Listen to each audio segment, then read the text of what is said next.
Miss Catherine Bernardo abay spotted na may kadate at may kasamang kumain ng steak na isang tisoy. Ang lahat ng yan. But before that, if you haven't subscribed yet to my YouTube channel, please don't forget to like, share, and subscribe at hit mo na rin ang notification bell for more showbiz updates. Bago tayo of course magpatuloy sa ating updates for today's video, nais ko pong pasalamatan kayo for always watching and trusting this channel. Thank you so much sa inyong laging panonood.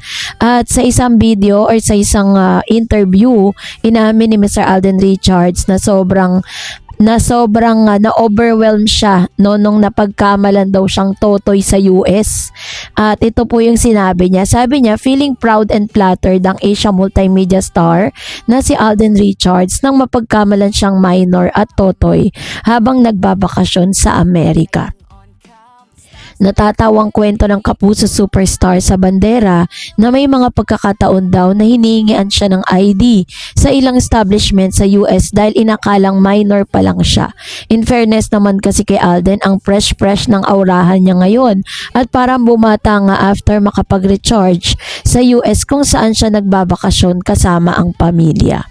Marami ang nagfe-feedback na nagugulat sa edad ko, sabi niya, especially nung nasa US ako, last vacation ko, usually kapag minor, siningihan ng IDO. Kapag nagka-card sila, I still get that a lot. Doon ako proud talaga na Pinoy tayo, na mukha talaga tayong mga bata. Ang sarap ng feeling, sabi ni Alden. Medyo nakapagpahinga. I think ang dami rin kasing nangyari last year. Like, we did Star on the Floor, then nag-film ako ng international film, nag-produce rin ako, then ang dami ko ring activities for charity. So parang right now, I'm the age na considering things, no? That makes me happy. Medyo 15 years na rin ako sa industry, and I think yun na rin ang kinoconsider natin in our daily lives, na kung ano ba ang purpose natin pagising sa umaga, ano ba ang gusto nating gawin, how can we contribute in our small ways to the community. Doon lang lagi po tayo nagbo-boils down objective and purpose ko, sabi niya. So, at syempre, ang faith ko kay Lord, hindi rin talaga mawawala ang payag ng award-winning actor na muling ang sasalang bilang isang host sa season 2 ng dance reality competition na Stars on the Floor. Kasabay nito ay pinag-uusapan din online kung saan si Miss Catherine Bernardo di umano ay naspatan, nasa isang steak restaurant, at sinasabi po ng ilan na may kasama daw itong lalaking tisoy, isang maputing lalaki. So pinapangalanan po nila yon. Of course, syempre alam niyo na kung sino po yung tinutukoy nila doon. Parang sinasabi nila na isang politician daw.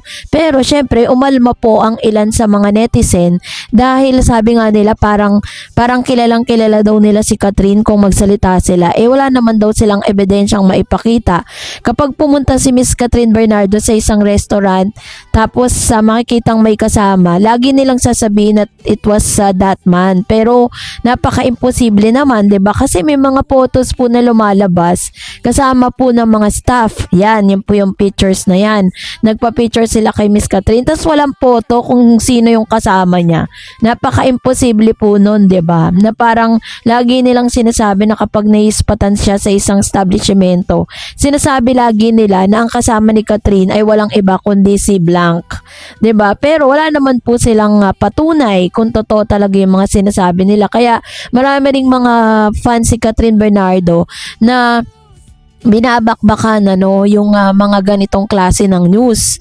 Pero sa kabila po ng mga kabisihan nitong si Alden Richards sa kanya pong pinakabagong branch ng McDonald's sa Santa Rosa, Laguna sa bayan, kasi kaka-launch niya lang po niyan, at very proud and loud na ipinagmalaki ni Mr. Alden Richards na isa yan sa pinakamagandang branch niya, kasi siya parang heritage po siya.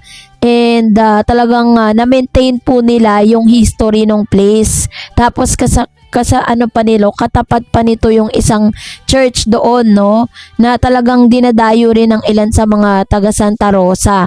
Kaya talagang very parang ang vibe niya is sinauna yung vibe. Pero pagpasok mo sa loob, very cozy at McDonald's talaga siya. So this is gonna be very exciting part to para sa kanya kasi syempre ito yung pinaka magandang pinakamaganda at pinaglaban niya talaga. So kasabay nito ay pinopost din nagpo-post din si Miss Catherine Bernardo sa kanyang IG account ng ilan sa mga malalaking changes dun sa kanilang Isla Amara Resort. Yan, so pinopost niya po ang ilan sa mga glimpse dyan na parang sinasabi niya there's something new and something special na kailangan po ma-witness ng ilang mga bakasyonista sa lahat namang babakasyon dito po sa Amara Beach Resort nitong si Miss Catherine.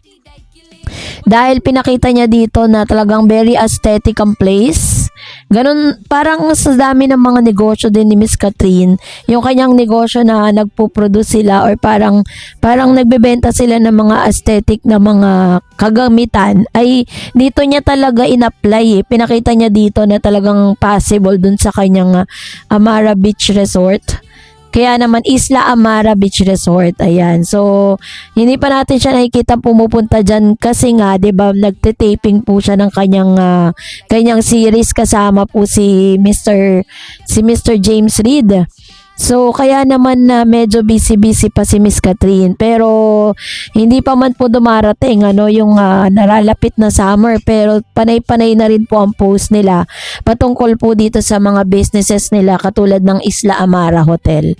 Ay, Isla Amara Resort. So, isa rin sa mga ipinagmamalaki at pineflex nitong si Miss Catherine dahil siya po rin ay naspatan sa isang luxury hotel worth 40 million in Makati. Meron po siyang ka-meeting doon. Meron daw di umano siyang may big investment na parang dito po ginanap sa luxury hotels na worth 40 million sa Makati. Hindi natin alam kung bibili ba siya ng ng hotel ba yan or meron siyang investment or whatever. Yun po yung kanyang kinagkakabisihan ngayon ni Miss Catherine. So apart from being an actress, endorser, and at the same time is talagang busy siya sa mga errands niya ngayon, Kita naman natin na kabi-kabilaan din talaga yung mga project si Catherine.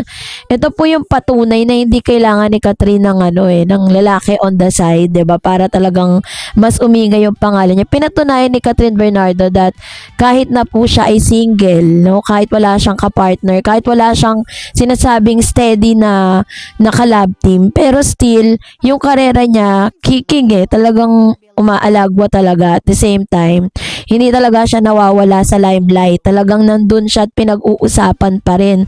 Kaya nga parang napaka-unfair na ikukumpara si Catherine dito kay Kayla. Kasi napakarami na pong inabot ni Miss Catherine. Ang dami niya na pong na-achieve bago pa po makilala si Kayla Estrada. Kaya medyo unfair naman kung ipagkukumparahin silang dalawa dahil lang sa isang lalaki. So, kayo po, anong niyang saloobin patungkol dito? Mag-comment kayo sa comment section. And that's it for today. For more videos and updates, please don't forget to like and subscribe. And please don't forget to follow my Facebook page, Dar Eds TV and Dar Eds channel. God bless everyone!